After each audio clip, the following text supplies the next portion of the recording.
about 10 years ago, 11 years ago. I started building this in 78, 79, and I think they were already going up with some of those buildings down there. They were starting to be put up? Yeah. Yeah. Right on the river, on the, what do you call where the boats are? The dock, Yeah. harbor, whatever area, yeah.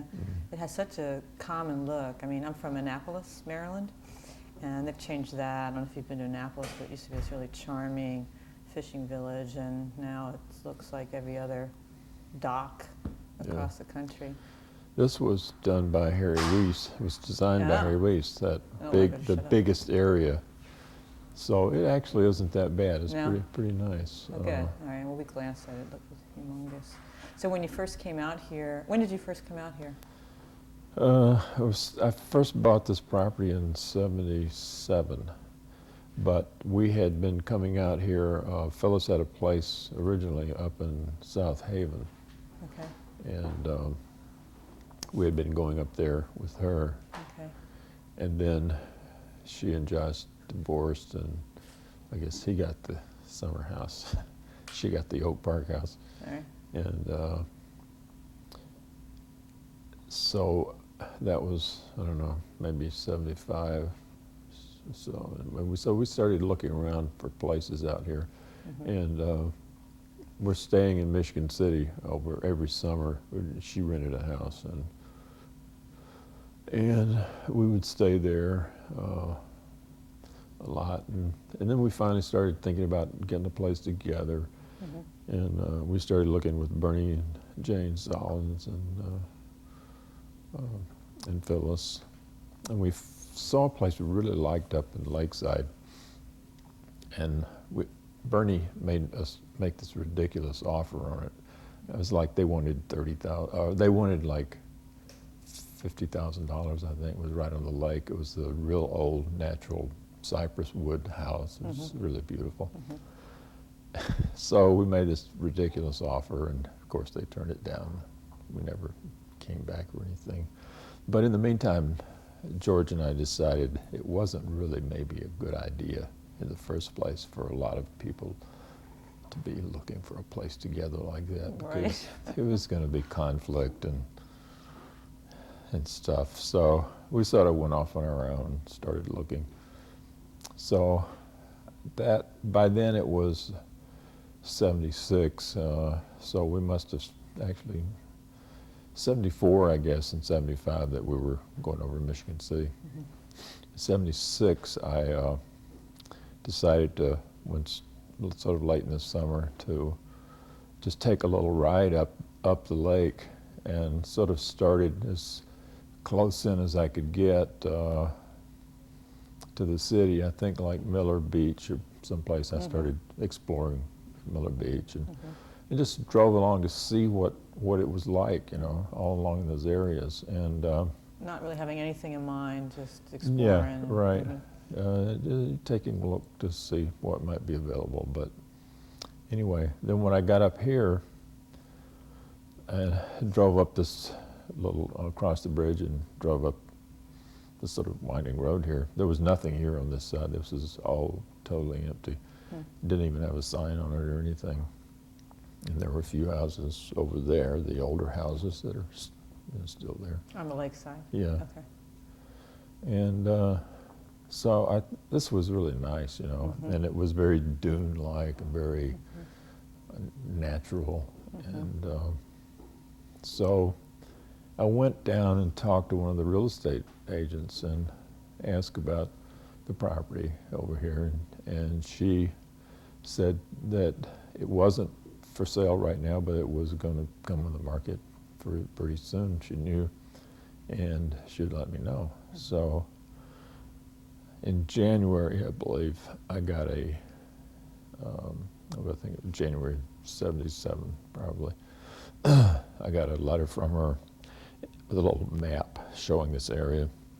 It had been divided up into little lots, and like all the lots that exist along here now were actually quartered, so with a road through it, you know. So it looked awful. I mean, I thought, oh, I mean, it's going to all these little houses in there. They're going to ruin it. I don't want anything to do with it. So I forgot about it. But then I think it was probably in May or June, I drove over here again, and there was a sign on the property. So then I went to the office of where the sign was, and the guy was Jerry Pals, a local guy who had been here for years, and it was he was involved in selling the property. He owned part ownership in it, and anyway, they had tried to sell it that way with the small lots, but they ended up not being able to for the zoning, the way it was zoned, and they had too many houses in it. So I thought, great. So I came over here with him, and we just went down the one on the end was his. He had already bought that one with a huge house. He built that huge house up there, and so I came all the way down here and loved this one. Well, I loved this area right in here, and this particular lot was really the one I really liked. Because of the site? Yeah, well, yeah, and then all the way to the river, and just and it was just gorgeous. This sort of depression here, right, at that time was full of cattails, and so it just was really nice. You could just sort of see that something could work here really beautifully. And George felt the same way? Well, actually, he didn't know about it. I mean, I just sort of did it. I did it, and went back and told him I bought. So you bought it that day when you came out and saw it and said, yeah, right then. That's I great. do things that way. That's great. That's great. And I've learned to do things that way, because if you don't, they get away from you. Yeah, that's true. So when you came out here the first time, did you at that moment start to conceive of something, or were you waiting to go back and talk to the architect? I had and no the family? idea. I knew I would just buy it, and in the back of my mind I thought, well, maybe we could move. I didn't even think about George building a place here. I just thought maybe I could move an old house here or something, you know. I mean, I didn't think of myself having the money to build something. Right. And so I went back, and I don't know, we must have come over here, you know, very shortly afterwards, probably the next weekend when he got off work. And so anyway, he just started the idea of that we should build something there. And so I went along with it and thought, well, maybe you know, if we could build it over time, and you know, I could pay for it as we go along, maybe it would work. And did he come up with a few designs at that time? Was he playing around with a few ideas? Yeah, let's see. I bought it in 77. Yeah, as a matter of fact, well, he almost immediately, because later that year he had an offer from, he was working with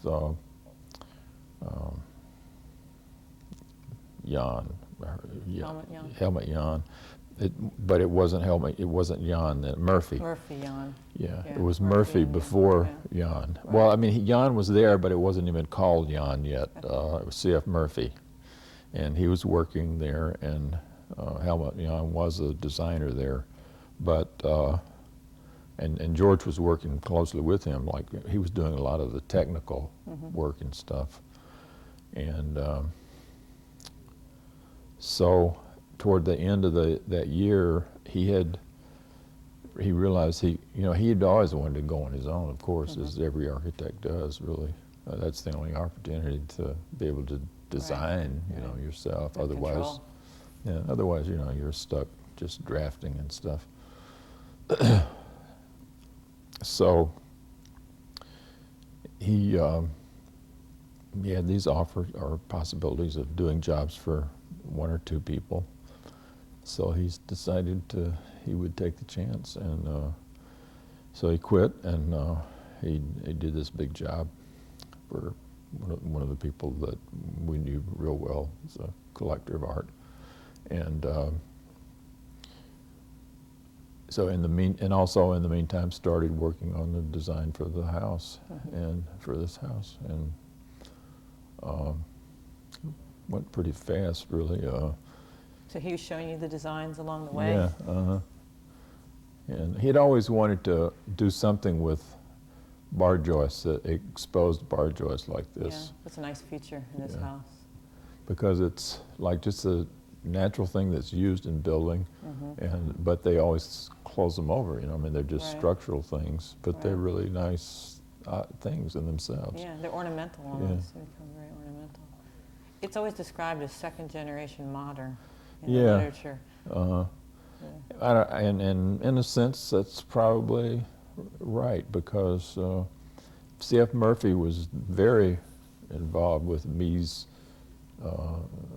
look, you know, like they did the City Hall building down in Chicago, the big brown building with the Picasso in front. Right. They did that, and they did McCormick Place, and a lot of those kinds of buildings that are very Miesian, and all this glass too is a part of that style, which I guess was key, so that you could engage with nature. I imagine that was a big part of it, making sure nature was inside. Yeah, I think.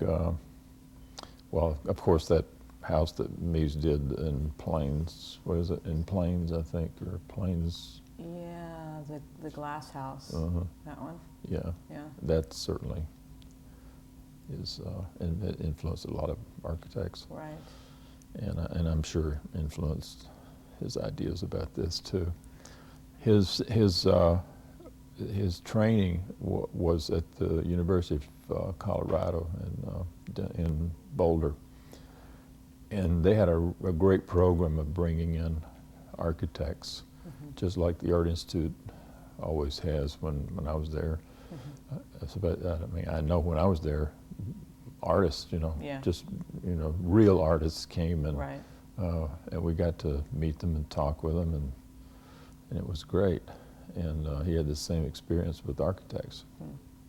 So, and he had a really good background in architecture and understanding and the history of architecture and stuff. So I think even though he, you know, was really involved in sort of Miesian modernism at that time, he also had this sort of background in thinking about Japanese architecture, and he had been in the Vietnam War, and he had traveled in the East quite a bit, and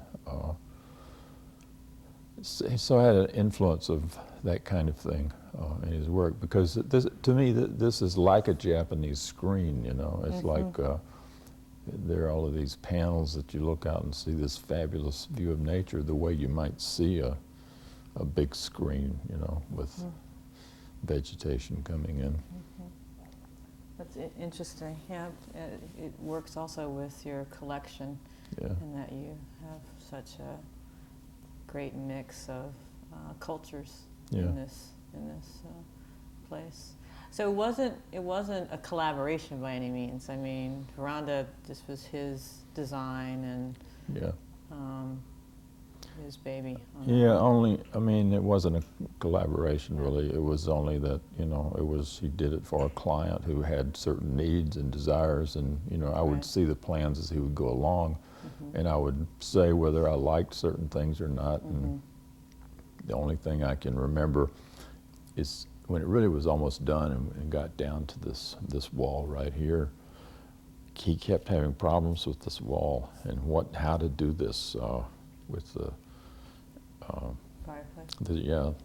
With the fireplace and all, just exactly how to work it. And finally came down to rounding this corner, you know, and I said, that's perfect. Nice. Yeah.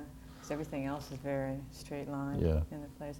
And Did you- so, and it worked so with that wall over there. Mm-hmm. It just, just the perfect way to do it. Yeah, very nice. Did you have any needs with your studio? Well, he sort of Yeah. sort of understood what I needed, and Mm-hmm. and yeah, I mean, I don't remember any problems with that at all. So it was completed then in '83? Yeah, about 83. It was, we were staying over here really probably 82, let's see. It was photographed in 82, so it really was almost complete. I mean, there were some things maybe in the bathrooms that weren't finished, but it was finished enough to be photographed. So you were using it as a weekend place at that time. Yeah. And were you starting to fill the house with? I can't remember. Probably, at least some of my things. Yeah, by the time it was photographed, it had, this piece was here, and the painting over there was there, and the one in the kitchen, the cattails. Okay. Yeah, there were quite a few art things that I had brought over here that I had intended to hang over here, some of the African stuff. So there are, some of the objects then were collected specifically for this site. Yeah, only though probably because it had started going, and I was collecting all along, and I would be getting new things, and I just would think of them as for here, though I was still collecting for Halstead Street too. And would some of these things not work as well in the city environment? They probably wouldn't have fit because I was already pretty well stuffed. I mean, even by that time, I really had to move things this way and that way to get new pieces in there, so some of the big things really wouldn't have fit, and the big things really did go well over here. In fact, something even bigger would have gone nicely in here probably, but once I had some of these things here originally, I never changed it. And George designed the furniture as well, Yeah. so the dining room and the sofa and some other pieces. Right. Yeah, he designed the chair, and in fact, I was looking for a bunch of stuff of mine I have to take back, and I came across one of the blueprints in there for the chair, and the chair and the table and this and the coffee table. So And the coffee table line picks up the, did that, yeah. And So- the bed, all of the beds for the bedrooms and all that stuff. Now, I want to call this a Gesamtkunstwerk, a total work of art. I mean, there is something about this place that makes me think of that Wagnerian concept, that everything works together, synchronicity about it. Do you think of it in that way? So you Yeah. collected things and the furniture and the structure Oh, and yeah. the site. Yeah. Sort of Yeah, I really do. I mean, not that, things that have been collected here could go away and something, a different kind of collector could come in and probably work just as well, as long as it were really thought about as it were being done, with some kind of sensibility. That's what one of the things that for me is exciting about having the place go to the school, and that it's understood what it is and what went into it and how it should be kept, and to leave the collection with it, because I feel that is that exactly, that it's a part of it, very much a part of it. And it would be a shame for, ultimately, for this place to, I think, go on the market and become a suburban person's nightmare, So. Yeah. The modern style certainly lends itself to the interior eclecticism, it's not that it's a neutral space, it's certainly not a neutral space, but the clean, simple lines does provide a nice background for all these. Yeah. oddities, shall we call them. Yeah. Well, and he was always good at designing shows and things too. He did quite a bit of that. He did some for the school, designing shows and galleries. He did quite a few gallery spaces in Chicago. So did he then also bring objects into here? I mean, did he have some say about where things were placed? Yeah. So that was more the collaborative side of it. Yeah, maybe. Probably. Yeah. I mean, I don't think it was really collaborative Okay, I'll in stop with that that word. sense at all. All right. Okay. Yeah. Is there I mean, it was in the sense that we were close, and you know, if he had hated something that I did, I mean, certainly I would change it. And if I hated, well, I remember we argued about this is what we want. We want, Yeah. we want the good stories around here. my painting. I wanted my painting on that wall, and it's Which called painting? the Gorgeous Gorge. It's Okay, called. the Gorgeous Gorge. And I had done that painting after we got back from a trip we took to South Dakota in 1972, and I kept that painting for myself. And I named it, obviously, after him, as a pun. And that painting really was kind of a pivotal painting for my work and my landscape work. And anyway, I kept it, and as the house progressed, I knew that that's where that painting should go. And so when we brought some work over here, and I had the Sarah Canwright, and George loved the Sarah Canwright too, and he wanted the Sarah Canwright over there. That he saw that over there, and my painting over here. And I didn't. I saw my painting over there, and the Sarah Canwright over here, and I still do. I think it works better that way. But you're not going to move it. Oh, no. Well, he gave in to me. He gave in to you. Yeah, and I think he came around to agreeing that the stronger visual painting, because the Sarah Canwright is so subtle somehow, I just think it needed this wall here because it sort of had a place of its own on the other side of this wall. And mine, you know, as a obviously, I mean, hers is almost all white. You have to really look closely to see the colors and things in it. Right. And I think it would have gotten lost over there.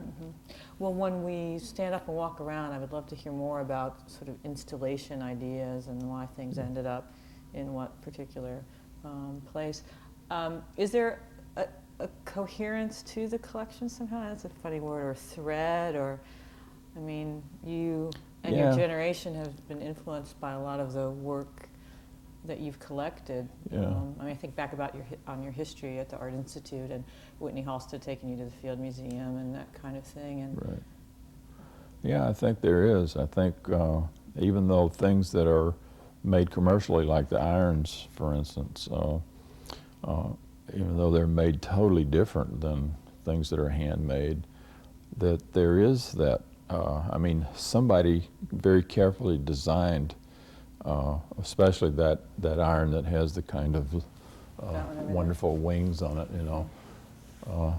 Somebody, you know, very carefully thought about and designed that. And so that's as much, to me, that's as much work of art as anything else, you know. And it's that thread, I think, that runs through everything, that it's obvious that a careful thought and feeling and emotion and a sensibility, you know, went into anything and all things, and that had to be there before it was ever thought about being purchased. You know.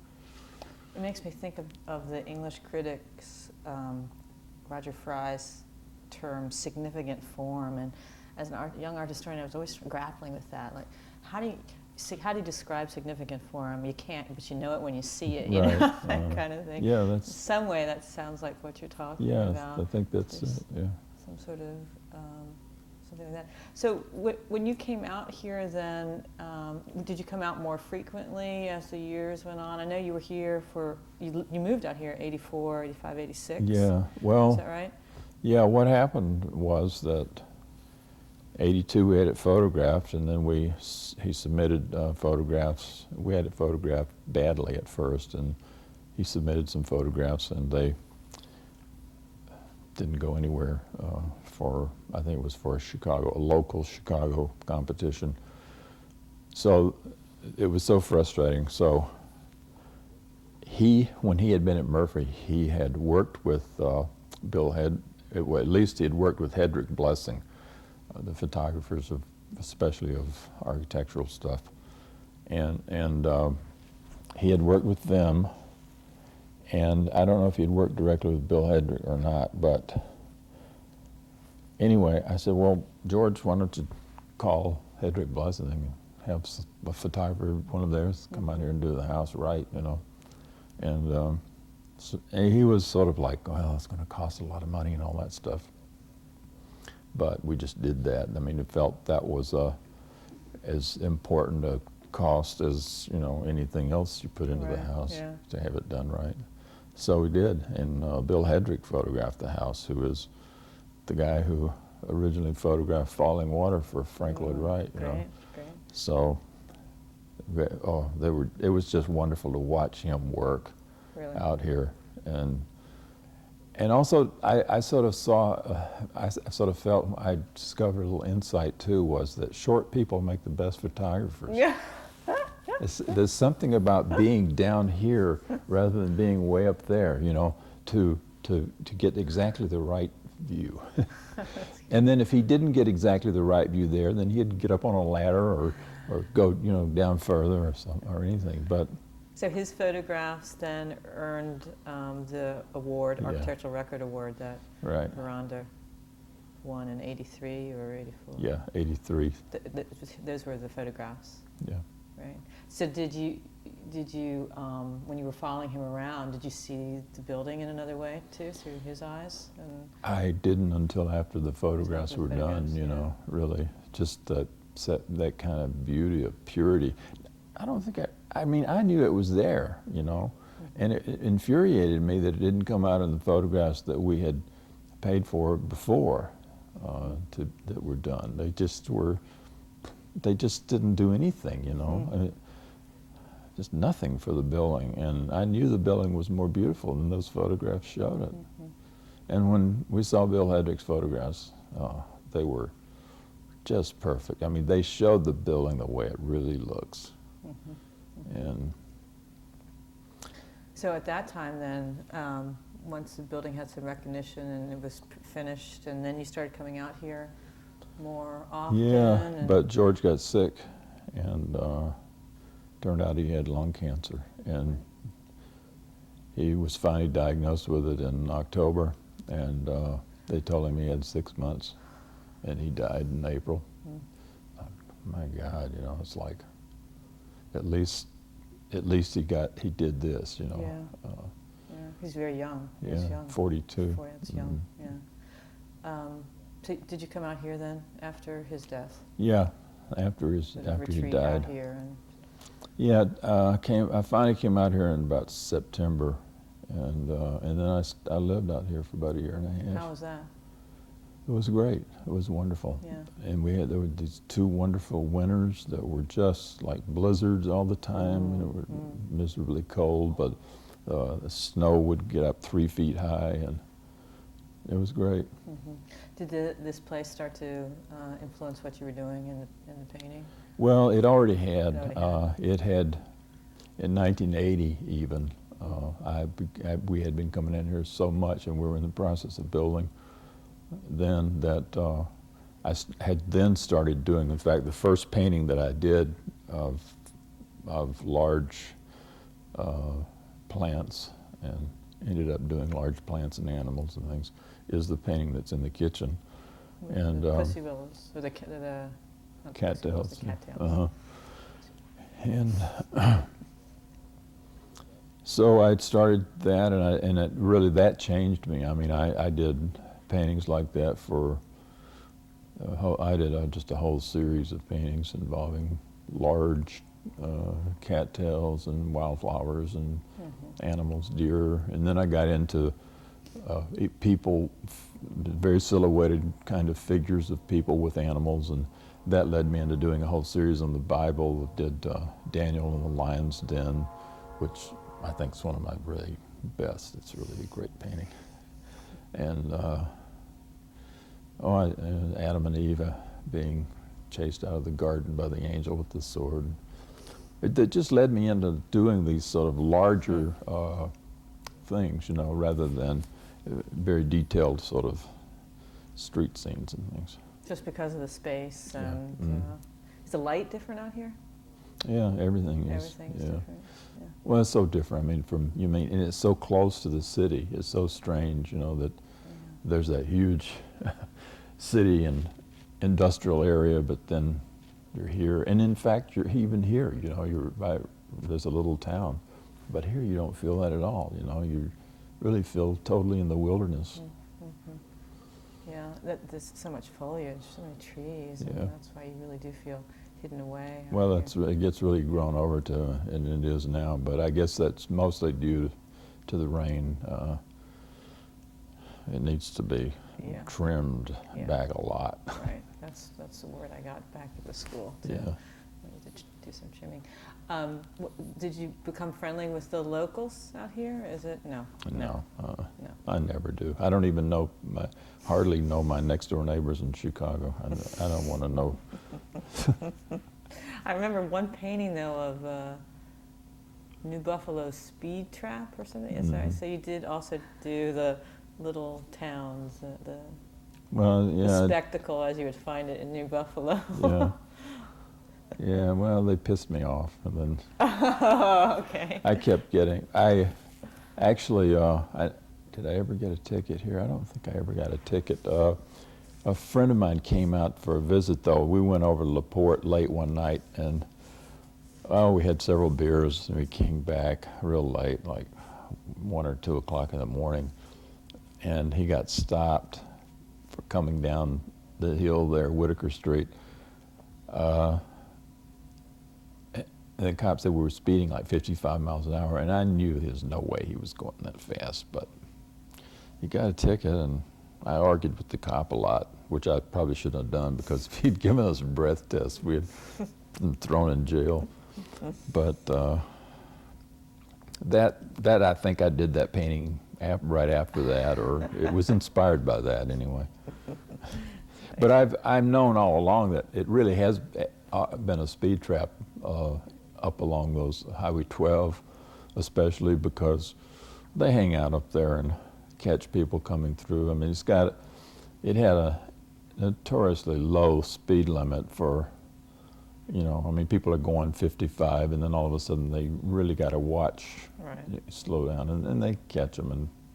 But now they're making so much money off property taxes around here, they probably don't do it that much anymore. Right. That's great to hear. Stare that painting. I was wondering. Let's talk about the collection, maybe. Mm-hmm. I don't want to compare it to the Barnes collection, but I mean, it does strike me that there's a similarity in terms of you're mixing things together in the installation. Yeah, so. I think it's like that too. I mean, you know, there aren't Matisses and stuff like that, but there are other things that are, to me, just as interesting or more interesting than Matisses. So, yeah, I think it's like that. Well, and he was very adamant about keeping the installation the way he wanted it, in terms of having this mix, this eclecticism, and my guess is that would be your desire. Yeah, probably not as strong as his. His is a little more eccentric than I would. Yeah, I mean, I could see the things being remixed and moved and being just as interesting, but I would say, the thing that I would say is that things from all different areas of the collection, as long as that is kept intact, as long as you don't just pull some area out of the collection and show those as if it didn't have that. Right. That would be, to me, the thing that would ruin it. That's the same way I feel about Halstead Street. Mm-hmm.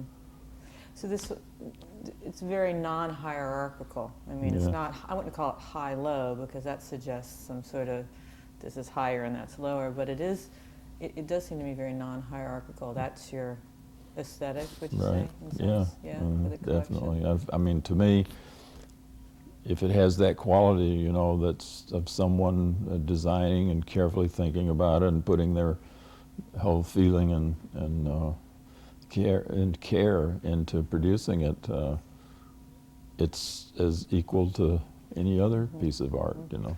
When did you first start collecting the non-Western? I remember reading that you received a big travel fellowship from the Art Institute. I think in your final year, when you did your MFA, right? Right, in 1970. Okay, 1970. Yeah. And now you went abroad for the first time? Yeah. And is that when you started collecting some of these? Well, I believe my first, I bought the first African pieces that I ever bought on that trip, and I believe the first one I bought was in Amsterdam. And I bought a Bambara headpiece, the antelope. And all of that is in Chicago. Okay. And then when I got to Paris, I wandered around, found this great dusty old shop full of African masks, and so I wandered all through there and I bought several pieces there. And I was buying other things along the way too. I bought some Persian miniatures. I believe I bought those in Amsterdam too. And in London, I had bought a beautiful Chinese embroidery piece, just a section. And I can't remember what those were for, but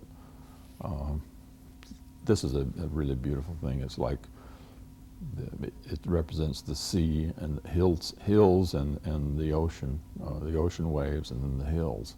And of course, the way that's done is what influenced my later landscape use of those forms for my landscapes and cloud shapes and stuff.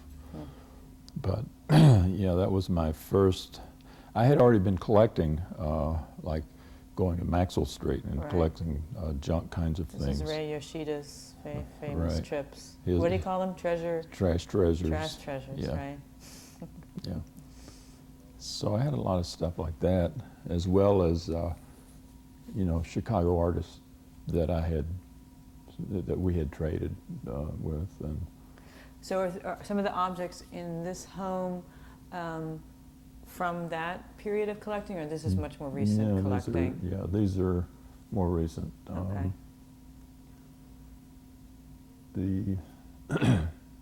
Well, maybe we should walk around and look at some of the objects. Okay, sure. Yeah, we're gonna, when we do that, it's gonna take us about 5 minutes. All with the blue metal piece Yeah. next to your towers. Is there some connection there? Well, not really. Stephen Reynolds did the jockey shorts and the boxing glove. And he's a graduate of the Art Institute and has shown quite a bit with, like, Roy Boyd, he's shown with them. And I loved the piece when I saw it in his studio, and then when he had a show, I believe, at Roy Boyd, I bought that piece from Roy Boyd. And then he had a show over here up in Sawyer. There's a little gallery there, Judith Rack Gallery, and she shows a lot of good stuff. And Stephen had some of his things there, and I bought that there. I love that piece. Yeah, that's a great piece. Well, this one looks fabulous next to the basket. Yeah, I mean, it's a similar, using found materials and yeah, that's probably more the relationship stuff, that as I was hanging, those kinds of things sort of come unconsciously, you know, and then you see it later or somebody else sees it later, you know. Right, right. So you're bringing the city into the country over here? Yeah. Or, or a size problem? Well, it's another piece that I decided to keep for myself, and then it just ended up, you know, that this was a great place to put it because of the high ceilings and the white, pristine environment, and probably it was sort of a, you know, bring the city over here, a little of the city in the country. Now, tell me about these huge, these are fabulous. Well, I've never been very good at documenting and knowing, you know, particulars, but I bought both these pieces, the shirt and the, or the tunic, I guess. I'm not sure what it is exactly, and the door from a place called Craft Caravan in New York. And it's a guy that actually that owned the place, Ford Wheeler, his the person that preceded him in this business had started going to Africa and went years and years and bought pieces. And you always hear, well, African art's not any good anymore. You have to Right. have the old Old pieces stuff, to be right. good. Well, all that is just crap, because if you go there, in like Mali and places, I mean, it's just like people live there the way they've been living for 2,000 years, Have you been there? Yeah, Oh, yeah, okay.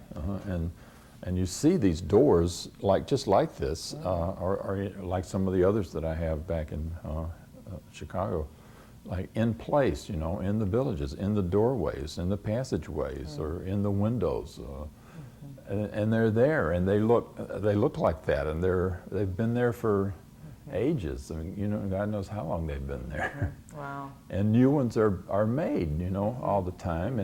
And I remember one of the great things that happened was we were driving back, because we went out to the Dogon country along the cliffs, and as we were coming back, driving along the road, in one of the places where you could tell where the road was, this guy, I think it was one guy or maybe two, came along in complete costume, raffia, and then completely covered over, and where they were going to some ceremony, which was something about, as I remember, a king son had died or something like that, and this was some kind of thing they were going to. And there, we talked, we had this conversation a long time, and they told all about what they were doing. I mean, it sort of took the mystery away from it in a way, but it was so wonderful. I mean, this is going on today, Functional, yeah.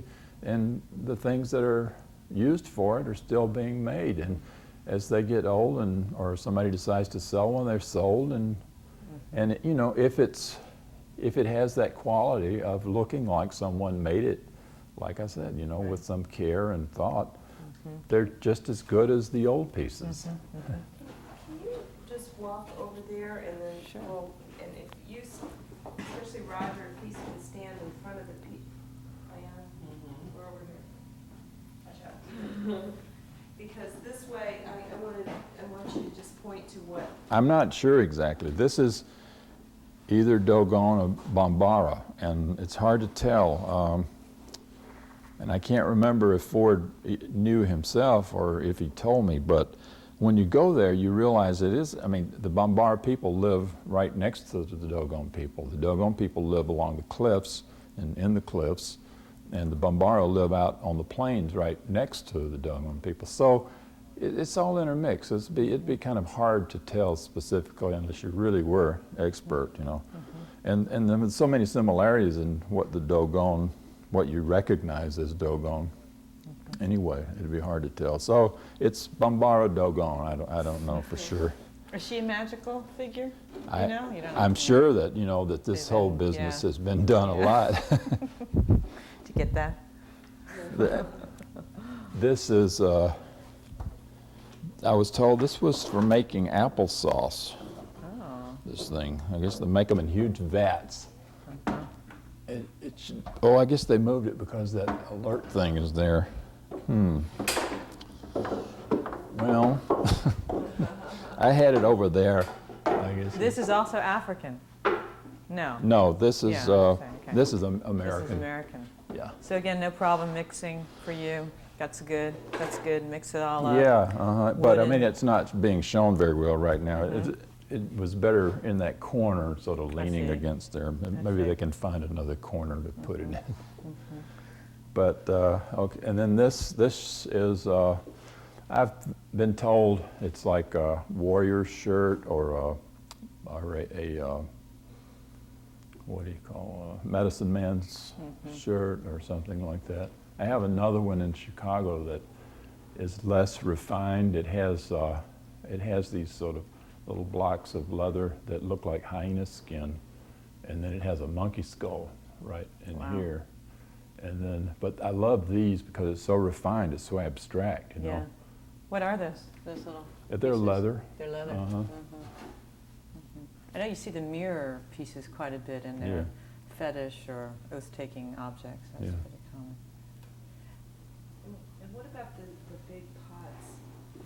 Oh, this is a Mexican pot. They're all Mexican, actually. They're gorgeous. I was using them actually for planting, and I I had a giant jade plant. There were some little things trying to come back, but I had this plant for like 12 years. I bought it in the Jewel for $30, and it grew here. It was like this big around. And one winter, I let it stay out too long, and the frost got it. Oh. And it was about 2 or 3 winters ago. So I decided, forget the plants. Forget the indoor plants. I like gardening. I love to garden, but I somehow, indoor plants I find hard to take care of. Yeah, we'll have to talk about the landscaping later. Now, did you envision that this whole wall, your Japanese screen, as you call it, would then be decorated also with objects, or Well, that just evolved? It just evolved. It just we began to need more space, and it began to be a good place to put the decoys, as I found decoys over here. I found a lot of decoys over in LaPorte. There are a couple of antique malls over there, so I've gotten a lot of those kinds of things there. Now the blankets too, we're missing these gorgeous blankets. These are Navajo blankets. I bought this one myself out in from a trader in Wyoming as I was headed back from a trip out west back in '68. This one I got, I believe I got it, or George got it at I think it was like a flea market kind of place.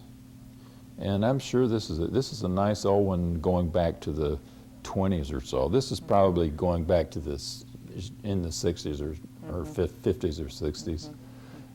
And then that one is a third phase chief's blanket, Wow. the style, which means, it's a very old and valuable blanket. However, I'm not sure that it's actually. You want to get by? Yeah, we get it. It's genuine as far as. Can you get by? Yeah. As far as the design and everything, and the lazy lines that are in it, these diagonal lines that are caused by they stop and start over again because they run out of yarn or something. They have the lazy lines all in it. Well, all that's there, and the design is all there. And it's a beautiful Chief's Beautiful. blanket design, and it's huge. Wow. But it's made out of very heavy yarn, which the old blankets were not made. They were made out of a very soft yarn like that one. So I don't know what the It's an story is enigma. on it. It's it may be that it's late, like maybe if this were genuine, it would be like 1890 to latest 1900. But my feeling is maybe it was done later, like maybe in the 1920s. Fashioned after. But maybe even someone who had done this earlier Right. maybe Right. redid the design, but in the 20s rather than the 1890s. So do you know quite a bit about these objects? I mean, again, I remember reading that you studied a bit with Whitney Halstead, Native American only art. to that, and yeah. At the Art Institute, you Yeah. got a bit of it. I mean, I'm not a historian, and I've never been good at documenting. So you're being a Picasso and not understanding the ethnography, but loving the objects. Right. That's what we've got here. It is. I forget too. Often, when I get something, I'll know what it is, where it came from. But I don't make a note of it or put it down, and then over the years I forget. What about this magnificent? Yeah, it's a root sculpture from New Ireland, and that's in the South Pacific or Oceanic, one of the islands in the Oceania. And this is also Oceanic. This is a splashboard from a canoe, and What's that? What's a A splashboard? splashboard from a canoe. It's like in the front of the canoe. Oh, okay. And To stop the water from coming in? yeah. Oh, okay. All right. When did you start getting interested in the oceanic? Is it simultaneously with all this? Actually, Whitney used to buy things from a guy named Lissauer, Mr. H.M. Lissauer, who comes from Melbourne. He lives in Melbourne and has a huge stockpile of oceanic work in Melbourne. And he would make trips here once a year, and then later on he started coming twice a year. And for a long time I would go and look at he brings books with him. And you look through the photographs of things that he has, and you buy things like that. So sometimes you might end up with something you don't really like that much, but usually you do pretty well, you know. I can imagine this outside too, or on your porch. Did you move some things outside? And no, No. it's too precious. Yeah, I would be afraid Yeah. of it to be outside. But it was probably, you know, it was outside when it time. was there. Sure, right. But it also probably would disintegrate there Right. after a while Right. too. Right. Well, maybe we can talk about this installation, Yeah. as it were. Now we know that what you really wanted here. Well, I never knew. You know, it just sort of evolved. I started just putting things there as I found them. This is one of the first things that I found over in LaPorte in one of the antique malls, and put that there. And as I collected more and more duck decoys, I've added those. So she's the first. Yeah. She was up the goddess of the fireplace first. Yeah. I have no idea what it is. It kind of looks like some kind of carnival figure, like it might have been a part of something, you know, but I don't know. And this is a dough roller, and this is a doggone door latch, which I bought when I was in Mali, and brought it back here because I thought maybe it would fit on that door. But it didn't. It looked terrible. So that takes a whole different kind of latch. I don't know what. And this is a piece by George. He's an Iroquois Indian guy that went to school with us when we were all in school. At George the Langfish? Yeah, George Longfish. And he teaches out in Sacramento now, or Davis, I believe it is, Davis, California. And I bought this piece from a dealer. He had a show here many years ago, a really nice show of pieces like this. And this one was my favorite, and I bought it. Is it an object? Is it functional? I mean, No, it's a it's- strange sort of piece. Yeah, it's just, you know, his work is all influenced by different kinds of Indian culture. So Not costume. necessarily just Iroquois, a lot of different Indian things. Okay. So it's like a lot of Indian things use money on them, you know. This has sort of these nickels that have been pressed out, and $5 bills. And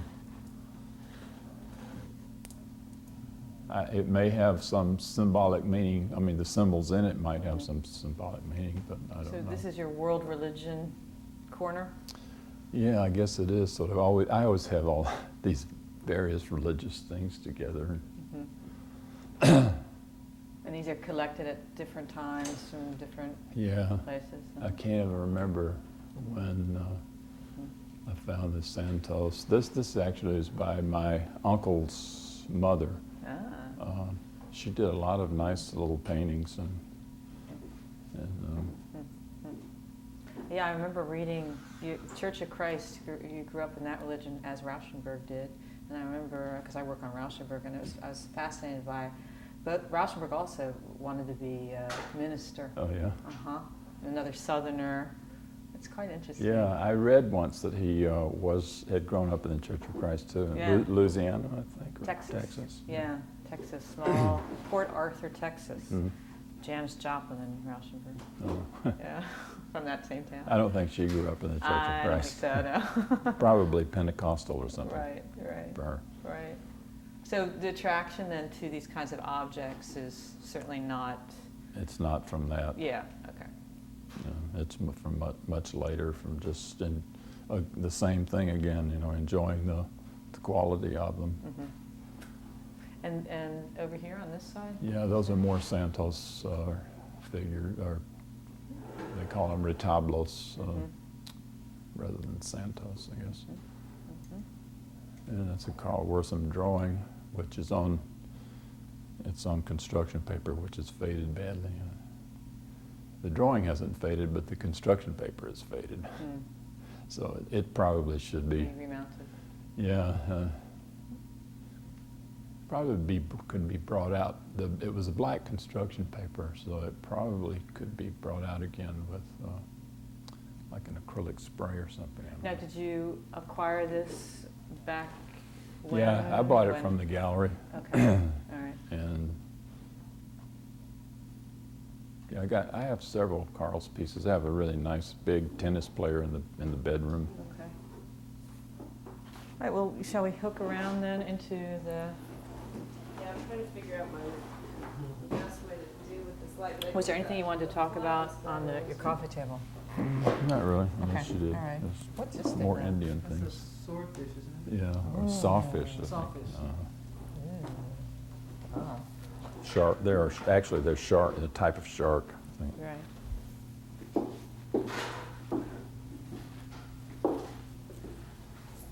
So Sarah Wainwright, yeah. Whose is that? That's Jimmy Wright. He lives in New York. He was a friend of mine at the school, or is a friend of mine, but we were big buddies Yeah, during James school. Wright, okay. He was at the art. It's been about 4 years now. And I first just was going out in the winter and coming back here. But I'd come back here and I'd be depressed for 6 months until I went back out there. I got out there and it was so great. I mean, I just loved it. And there's no way you can be depressed out there. It's always, It probably has something to do with the ocean. And the sunshine. and it's always sunshine. And the flowers, it's always flowers blooming. It's just full of all this Yeah, stuff. It's yeah. just, and it's just beautiful. I mean, it's wonderful. Mike Royko is one of the people that always writes about crazy California people and stuff, and always putting it down. And in a way, it's probably kind of good that California might have even invented that to get people to put it down, to keep people from coming out there, Because it's just not true. It's just like the most fabulous place in the world. But I'm glad I didn't go there like right out of high school or something, because there's something about being in a place like Chicago that really makes you work. And being out there, I can see where people can just sort of just Right. not work. So Right. I'm glad I got all my working years past me, mostly. So tell us about these then. These are the Sarah. Yeah, that's Sarah Wainwright, Right. who also studied at the Institute. Lives in New York. This seems like a different style of Oh, work yeah, than very. what I'm seeing in your collection. Yeah, mostly. Except that, again, it follows the order of the attention to the Right. detail and the design. Yeah, and it's just a beautiful piece, really. It's elegant and You do see the color when you shine the light. All kinds of color coming. to me now, this piece is like, as far as being art, is more like the tunic over there, in that it's refined. It's very abstract and refined and beautiful in that way, but it's good, It's not bad abstraction, it's good abstraction. But there's a lot of bad abstraction out there. And abstraction isn't just, throw some paint on something and smear it around, It takes a lot of care and understanding and a sensibility to do it right. And I think that's what has to get through and has to show. Those nails are certainly an odd addition. That's what I thought you were going to talk about when you said the link to the African, because there's something again, common Well, in it's- African with the, Yeah, well, it is another one of those sort of refined things. Yeah. And I think one of the things that might have influenced her in doing those nails like that is Miyoko Ito. Always in her canvases, she would leave the tacks. She would tack the canvas around the frame and the stretcher and leave the tacks out. And she had a lot of them so that you get this pattern all around the edge. And she might have gotten that from her. so these have been there since the house was built, this Yeah, piece? this piece and this piece. Have most things been in place, or have you moved them around? Or Uh, most things are pretty much as they were? Most things have just been added, not moved around. Okay. Yeah.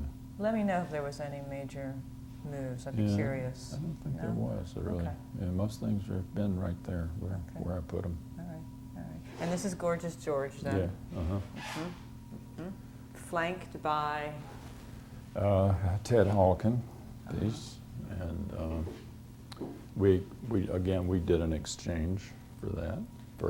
I did a painting of his house, and he do did you want to walk over there? he did a whole series of things several years ago based on his own house in Evanston. And I loved that piece when I saw it in a show. So when we exchanged, that's what I wanted, and I got it. And that's of course just some part of a cow skeleton that George and I found when we were on one of our trips. We were in the West driving along the back roads and stuff, and through ranches. You just see these cow skeletons Wow. out there. You can go get their skulls and their bones. I got several skulls. Wow. Wow. Is there one over on the mailbox at the 408? There's a skull up on the On the house? Okay, all right. which is actually a buffalo skull, and I bought that. Okay. I bought that someplace, I think, in Chicago, at the maybe at this place up on Halsted that deals in some Indian art, Okay. mostly new Indian art. Okay. And this piece is a Popeye Reed, the angel, and also the table was by Popeye Reed. And I have the big Indian out front. When you first come in, you pass the stone Indian, is also a Popeye Reed. I bought that piece from a show, Ann Nathan Gallery, several years back. And then I met Mike Nolan when he came to Chicago. And I went down to Columbus, Ohio with him to see some stuff. And Popeye Reed had died recently, and we went down to where he had lived. And we went to a gallery that handled quite a bit of his stuff, and the Indian was in the gallery. And very reasonably priced. And I bought it and had it shipped up here and set it out there. It's been sitting there for 11 years. Great, great, great. And the wood shelf piece is by Martin Prekop. Ah, He had a show Okay. of beautiful wood pieces once, several years ago. works nice with those Gorgeous George Yeah, landscapes. yeah. And here, some significant abstraction? No, this is I guess it's a pizza board, I don't know. A bread board of some kind. I found it over in LaPorte. And this is a piece by David Russick. Okay. He's been showing around Chicago quite a bit. He also has been working at Phyllis Kind Gallery over the years. Okay.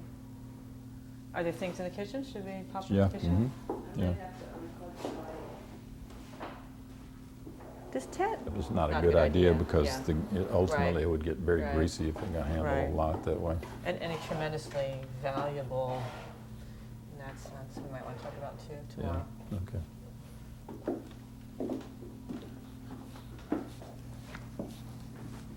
So Elvis is the king. Yes.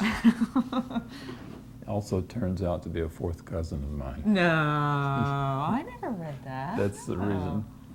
That's I see. That's the reason for that painting. I see. I did a large painting about it. It's our ancestors that go back to our common ancestor. I discovered this. I've done a lot of genealogy over the years, and finally, I went back to my hometown, and my uncle had also been interested in, he had a booklet that this guy Joel Palmer, who was a cousin of ours, had put out about the Palmer family. So I went back to see Joel and find out a little more about it. I was interested in the Palmer family, our genealogy. And so I found out a lot about that, but I also found out that Joel had done research on the Mansell family, and the Palmers, the Palmer, when they had come from South Carolina into North Alabama, had, my third great-grandfather had married Mourning Dazinia Mansell, and she was the daughter of William Mansell, who had come down from Tennessee. What was her name again? Mourning. Mourning, like in Mourning Dove. Mourning Dove was her name. Mourning Dazinia was. Oh, okay. Wait, no, I'm sorry. As a matter of fact, Mourning Dove was her name. My third great-grandmother was Mourning Dazinia, who married Russell Palmer. Her mother was Mourning Dove. She was a Cherokee Indian. Oh, okay. And she had married William Mansell. So anyway, Joel, in doing the Mansell research, had supplied a woman who was writing a book about Elvis, all the genealogical information on the Mansell family. So there he had it, all this stuff, you know, it's all written. I mean, you can get this book, it's called Gladys and Elvis, and it's got all my family in there. The second chapter, I open this up and there's my family.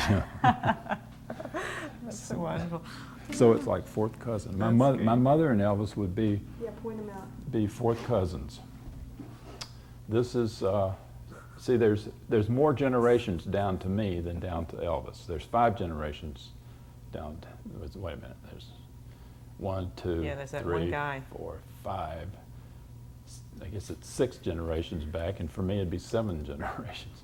But anyway, my mother and Elvis would be fourth cousins. My grandfather and Gladys would be third cousins. My great-grandmother, who died when I was about 21, and Elvis's mother would have been second cousins, and her father and these two actually would have been did I get it right? First cousins. These two actually, as happened in my family, were first cousins. Elvis's That southern thing. yeah, Elvis's thing. Elvis's grandmother's grandparents were first cousins, and my great-grandmother, actually my grandfather, was the product of first cousins. That's great. So anyway, Well, it's quite the altar. and so anyway, William Mansell. I mean, some of these I had photographs of, and I could use real likenesses to try to get a little bit of likeness. And others I invented by a combination of what people looked like. And I have the photograph I based this on, which is my third great-grandmother and third great-grandfather, Russell Palmer, and Mourning Dazinia Mansell. And she's named Dazinia after her. And she was Mourning Dove, and he was William Mansell. So I kind of copied and structured everything after her. And we had a photograph, well, in the book. I mean, the Elvis family had a photograph, I believe it was of him, this is John Mansell, who was first cousin, or who was brother to my third great-grandmother, to her. We had a photograph of him, and so I kind of based his look somewhat on him. So. That's wonderful. So now your other Elvises you've acquired Yeah. through just... Well, the funny thing is here, I found this piece in 1956 and the little altar type things over in another antique mall over in LaPorte. And then I found this over there. And so as I built it up, it became an altar, sort of. So everybody's got these altars to Elvis these days. So, and then later on, Not everybody's related. what? Not everybody's No, related. right. That's... And when I found that out, you know, and I made this painting, then Billy at the gallery made a duplicate of the painting for me, a photo, and so I great. put that with it. But I found these are these things you can find along the roadsides, you know, you can buy them, they're like Right. anywhere from $30, $40 a piece. They're made in Mexico. Right. It's like an, What about the frame? Oh, I'm sorry. Yeah, they're all made in Mexico, everything, the velvet and painted. And I think they're great though, you know. I mean, it's really weird. The neck. yeah. The neck. But this guy, Romero, I think he's got to be the same artist that did, because they have the same look about them. Mm-hmm. And I think this thing is Turkish. Turkish. Yeah. And this is your work you were talking about, inspired by Yeah. moving out here. Right. This is the first painting I did based on being out here and sort of seeing these are based on cardinal flowers, the red, which you'll find they're kind of rare. I think they're endangered, and you'll see them sometimes. And if you look closely in ditches along the highway, you might see one. I remember when I saw the first one. I was driving along, and there was this flash of scarlet bright. It was almost like a light, and I stopped to see what it was, and I was amazed by this wildflower that grew up on a stalk like that and had these very bright red flowers. And it's a lobelia family, and there's a blue version of it called blue lobelia, and that's more common. You'll see that in these sort of wet wooded areas. And this has always been here in the kitchen area, this piece? In fact, when the house was photographed and they photographed the studio, this was sitting up on my easel that was used for the setting. It's nice. It's like having a window in the kitchen. Yeah, You know? it is. It's like that. So shall we walk into the hall? Hangs there and swoops across here. Very Baroque. Nice. And it really looked great. Was that George's design? Well, no, it was in a sense, but it came out of the design that I did for Cosi fan tutte when I did the opera. Right. My concept was to have it very abstract in a way, if my work can be abstract, but to have draperies form the rooms. And we have a Yeah, we can stop. phone call. There might be so many, Okay. and then the breeze sort of keeps them away. Great. Good. Can't wait. There's some still, especially in this kind of weather. Yeah, I know. there's still Well, we gonna be brought some. stuff. So the room where you sleep is where all the people are. All the people watching you. Yeah, right. That's Yeah. an interesting thing. Well, this is actually more recent. I've probably had these for, most of these here for about 5 years maybe.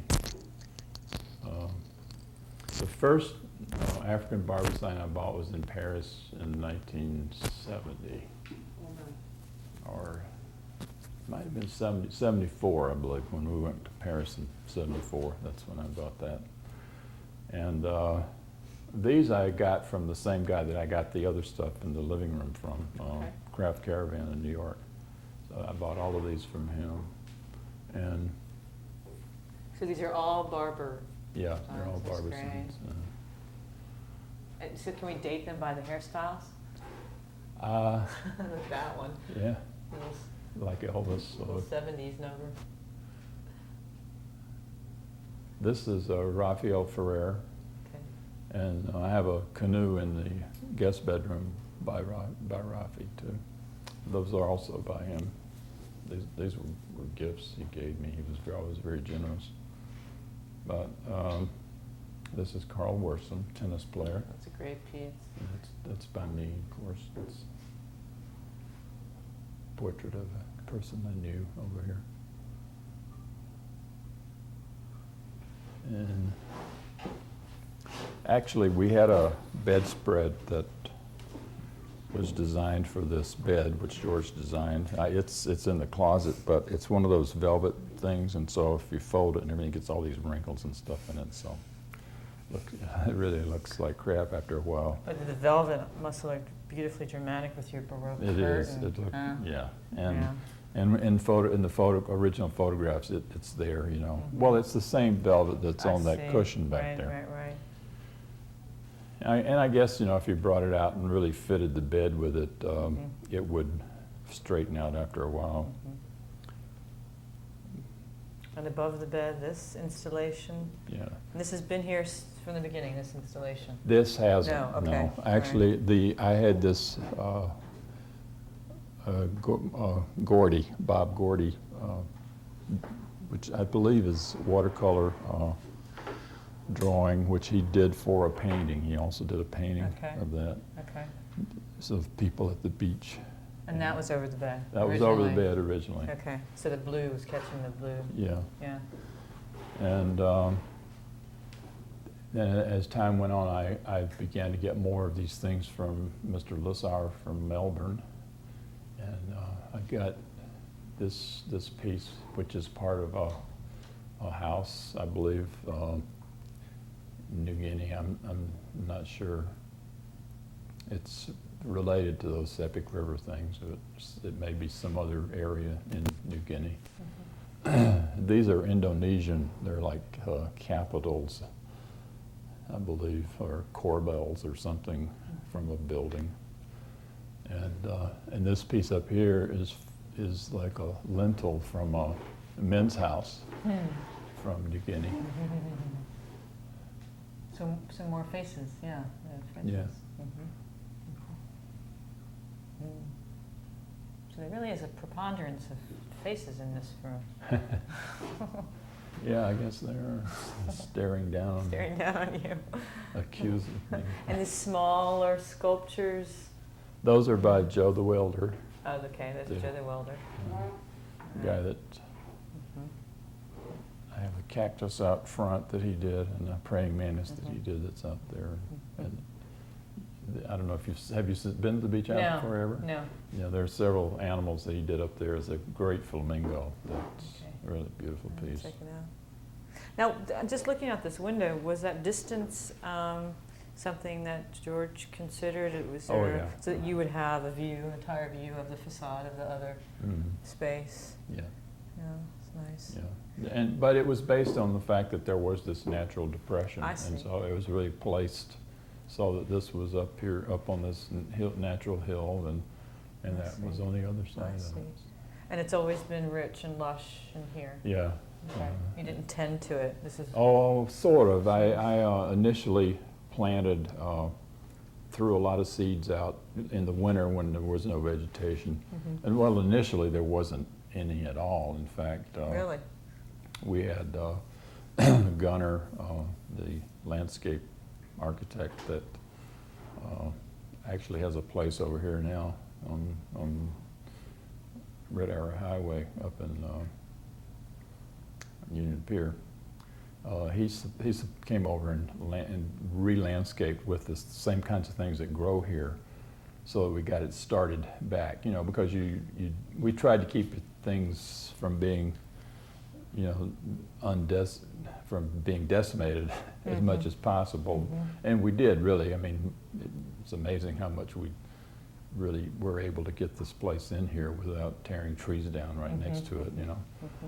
But this was all had to be replanted initially. I But see. after years and years, it changes and changes every year. So did you do different gardening things in various spaces? Some are more tended No. to? No, it's all. No, I first, when it was first done, I threw a lot of wildflower seeds out there, and for several years we would have the black-eyed Susans and things like that. No, I mean around the whole property. Oh, There's your rose bushes. of that course, and there's, I started the rose bushes about in '93. okay. That's when I got it. I got to thinking about the fact that there are a lot of wild roses around here. Up on top of the hill, you'll see them, and then up where there's a lot of them blooming up there. Some of those are actually the original wild roses blooming too. And I thought, well, I'll expand on that. And once I started buying some and reading books about roses and stuff, I got all obsessed by roses. So I went back into getting old garden roses, and I found nurseries that you could order them from. And so I got those and different species roses. and tried to plant them out and keep them in places that would be natural. But then the rabbits started eating them, and the deer, and I had to enclose them in these horrible cages and fences and stuff. And I thought maybe, you know, if I enclose them that way for a few years until they get big enough to fend for themselves, they'll be okay. If they get to be big bushes, then what the rabbits nibble at won't hurt them so bad, you know. And they're not, are they at that stage yet?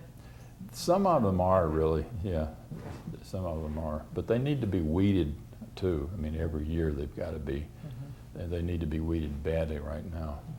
And you placed outdoor works in various spots. Yeah, and that I started with the Indian, I guess. Well, I started with Joe the Welder. Those two pieces, the cactus and the praying mantis, I put down pretty much very early on. Or wait, well, it might have been about 84 before I did that. The praying mantis I did early on. George and I decided where that went. He sort of decided where it went. And then later I got the cactus from him, and I put the cactus up there. That was after George had died. And then the Indian went in 85, and that was all I had outdoors. But then around the same time that I started the roses, well, what happened was about 5 years ago, I had this road put in here. Okay. Originally, down at the river, there was an old bank that held railroad tracks from the late 1900s, and it was like a spur that went to the lake to deliver lumber and trees and things to ships that carried them over to Chicago. And so after that was all abandoned, it left this bank, which cuts through this property going across the river to the other side. And there was a bridge there. There used to be these old piers right in the bridge, right in the water. And so that was like that for a long time. And initially, I remember George had an idea of putting a gazebo out, sort of clearing it and putting a gazebo. But about 5 years ago, I decided the easiest and best thing to do was to have this guy I know to come in with a bulldozer and bulldoze a road through there. And so I did it, you know, with the sort of following the natural terrain, the road. There was a natural place for it to go, like the road, so that the least amount of damage had to be done. It didn't change it hardly at all, just to get the road there, and then just grade off that bank to the river, so you can get there. You could put a boat in there. Of course, now there's this huge willow tree that has fallen over into the water, so you can't. So much for that. Yeah, couldn't get a big boat in. Right. Well, let's walk down the hall, and we'll how do you people say, do a wrap?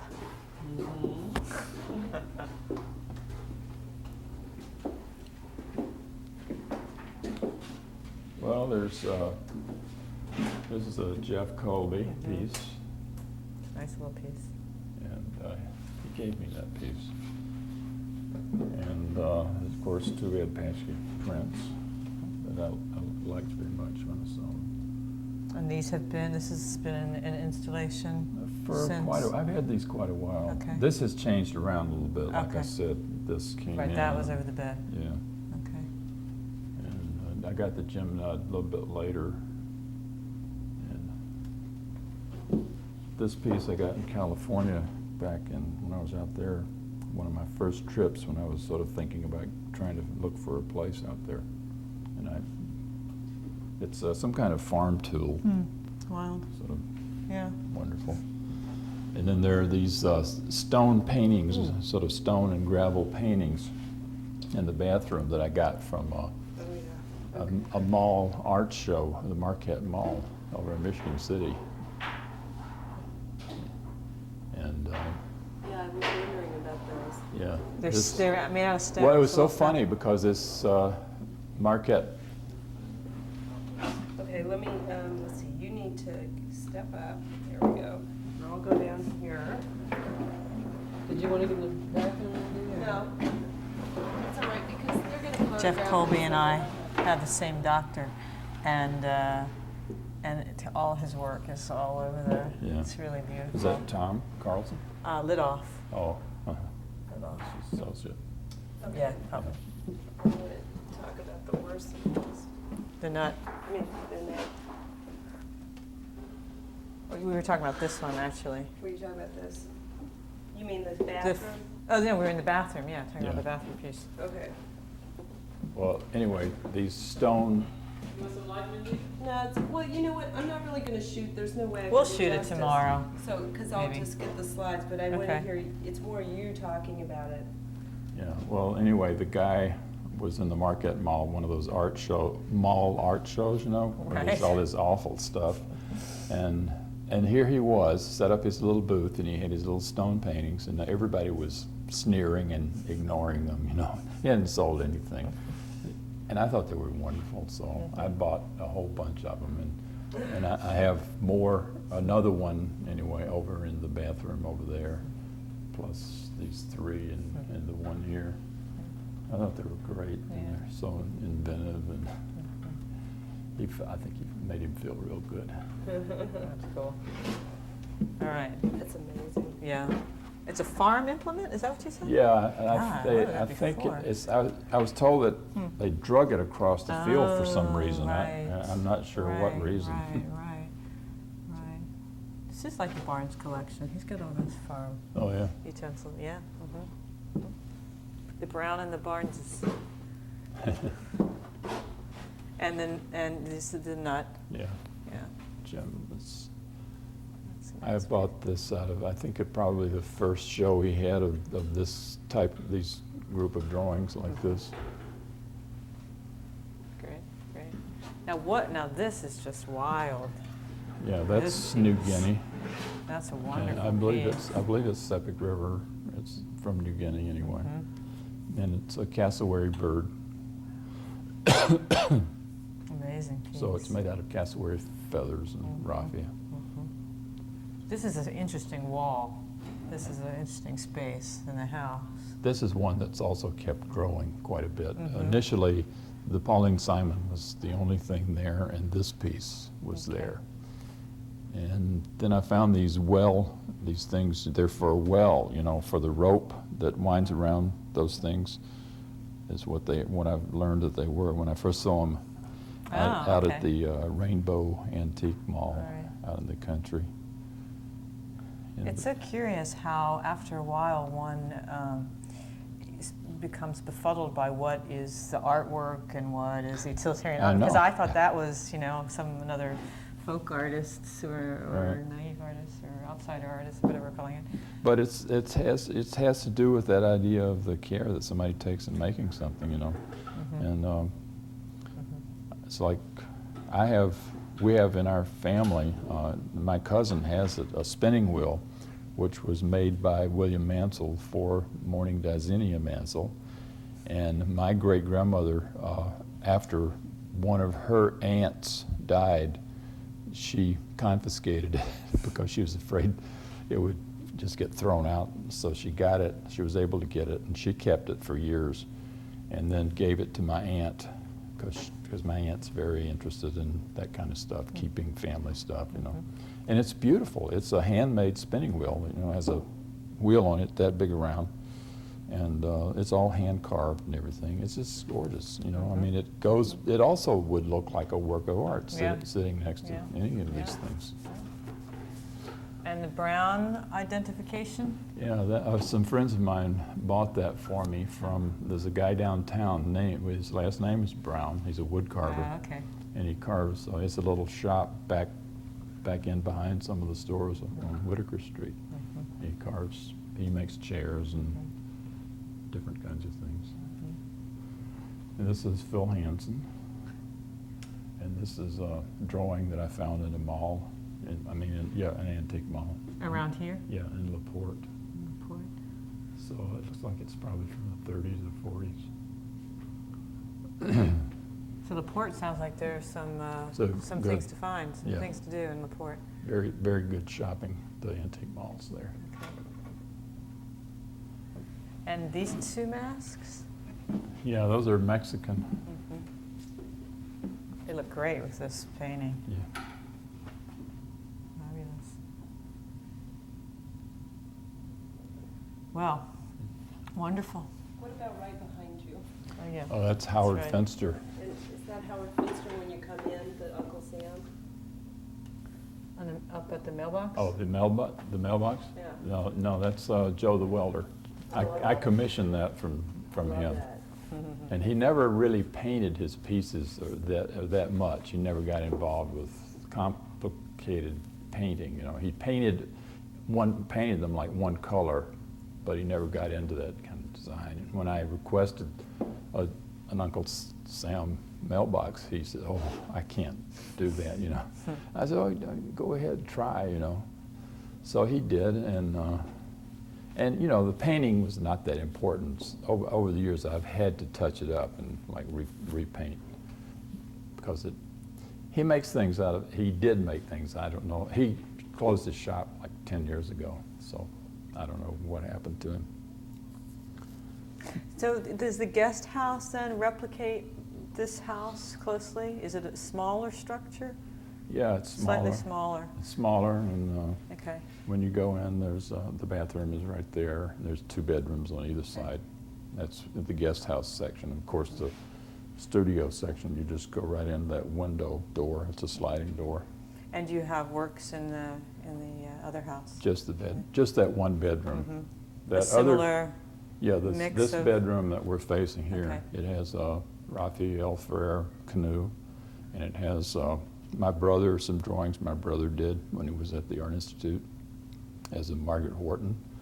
Okay. And it has a bunch of little decoys, fish decoys on the back that are real nice on the back of the bed headboard. I guess the last thing I would ask is, tell me about the neon. Is The it, neon. I can't wait to see that. Is it up and running Yeah, tonight? Can you turn it on maybe? Yeah, sure. And whose idea was that? And what? Well, how- George wanted to do that, Okay. but he died before that was sort of the last thing Okay. waiting, you know, on the list. And so I really I sort of had I knew what he wanted to do in a way. I mean, I knew he wanted it to line the walkway all the way down from the front. So I just, I contacted this guy over in LaPorte that does neon and worked with him over the summer of when did that? 84, I believe, or 84, I believe. And so did the best I could to do what I thought he would, you know, want it to look like. You can't hardly go wrong, really. You make a long strip of neon, you know, it's Right. gorgeous. And Right. Is that an interesting foil to nature? Yeah. I mean, Mhm. it's bringing the city into the country a little bit Yeah. again.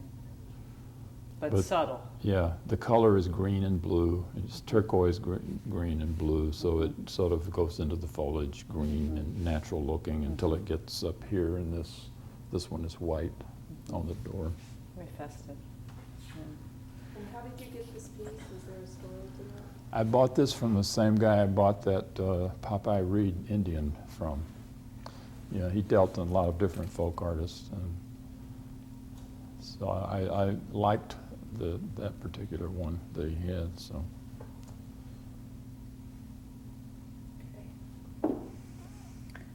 Okay. Good. That was great. we could get into some of the roses and see some. There's some that are so dainty and beautiful, you know, just really nice.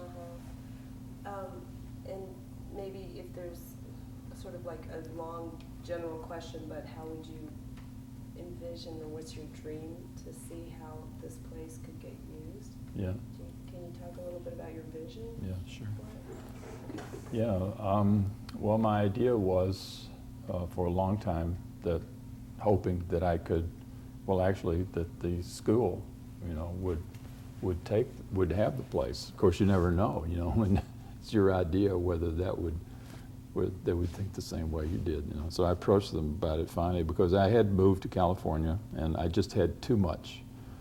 I couldn't deal with it all, you know. I mean, I was building this place, the studio in California, and finished it. I had Halsted Street in Chicago, and I had this out here. So I just couldn't deal with all of the property, and decided it was time to get rid of it before I got into a situation where I had to get rid of it, you know. So, or something happened where I couldn't do what I wanted to with it, which was to have it go and remain a place that could be used like I had used it for artists and writers and whatever. So I really thought of it as being kind of a little Yaddo, you know. Miyoko Ito used to go to Yaddo, and that was the only place she really painted for a long time. I mean, all her paintings would be produced during the time she was there. And so I think it's real important, and you read about the importance of Yaddo back through the, you know, read about the people that have gone there, the artists and the writers that have gone there, and all these important people that got together and at least crossed at one time or another, you know.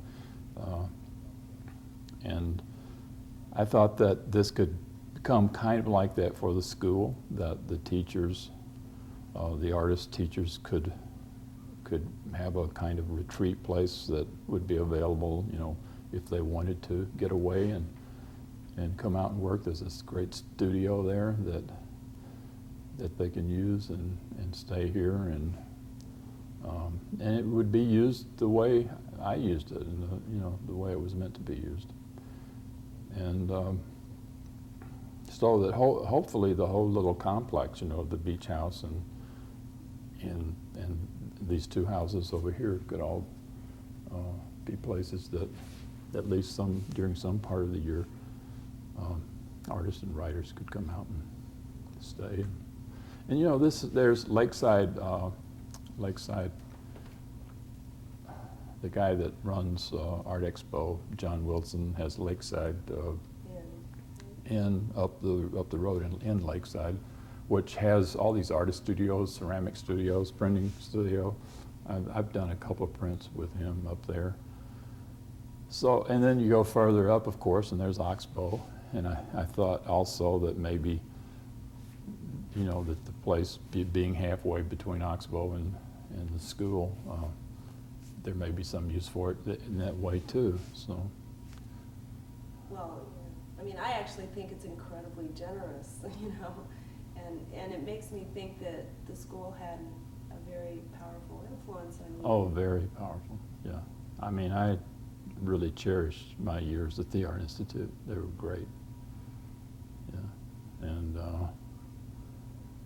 And for me, I mean, well, in a way, maybe it's generous, but it's selfish too, because it's like I get to keep this place the way I want it to be kept for a long time, you know, so.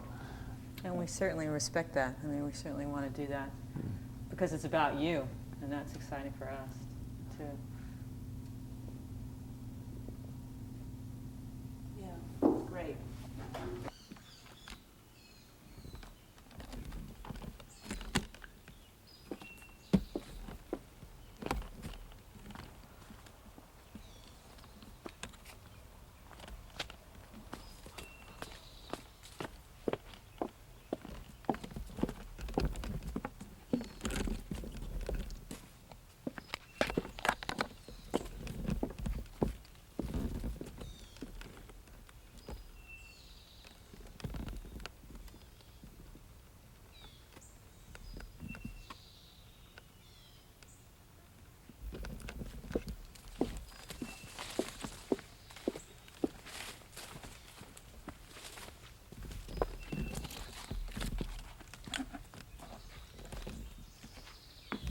Hey there, how you doing? Well, you guys finished? Yeah, we're making a quick wrap. Okay. I'm just doing a quick run of the grounds. Can I go in? Or the Yeah, you go in, sure.